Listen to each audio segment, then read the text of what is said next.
রে মানা, তুই বিয়ে হয়ে গেছে, জিন্স টপ কুর্তি এসব পরে একটা শাড়ি পরে থাকতে পারিস না? ওই বাড়ির বউ তো নাকি তুই? ভেতরে আয়, করু করে এলাও। আমার একদম পছন্দ নয় জিন্স টপ পরা। আর এখানে যখন আসবি সবসময় শাড়ি পরে আসবি, সব জিন্স টপ পরে আসবি না। কি রে মানা, তুই একা চলে আসলি, জামাই আসবে না? ও পরে আসবে। তুই বলে এসেছিস তো নাকি? হ্যাঁ রে বাবা। ঝগড়া টগড়া করিস না তুই জামাইয়ের সাথে? সত্যি করে বল কিন্তু মানা।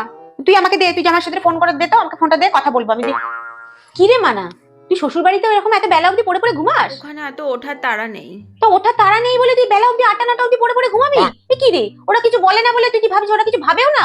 ওরা তো ভাবে যে বাপের বাড়ি থেকে মেয়েটা কিছু শিখে আসেনি। দেখ মান, আমি কিন্তু বলছি ওরা যেন কোনোদিন আমাকে ফোন করে না বলে যে আপনার মেয়ে এটা করে না, আপনার মেয়ে এত বেলা অবধি পড়ে পড়ে ঘুমায়, আপনার মেয়ে এটা পারে না ওটা পারে না। কি রে, তুই নাকি শাশুড়ির মুখে মুখে তর্ক করেছিস? তোকে আমরা এই শিক্ষা দিয়েছি? উনি যা বলবে চুপচাপ শুনে নিতে পারিস না? সব মুখে মুখে উত্তর দিতে হবে? আমরা তোমাকে এরকম শিক্ষা দেইনি। উনি যা বলবে চুপচাপ মুখ বন্ধ করে শুনে নেবে, কোনো মুখে উত্তর করার কোনো দরকার নেই। শোন মানা, যাই করবি না কেন সব জামাইকে বলে তবেই করবি। ওর পছন্দ হলে তবেই করবি, ওর পছন্দের বাইরে গিয়ে কোনো জিনিস করবি না কিন্তু।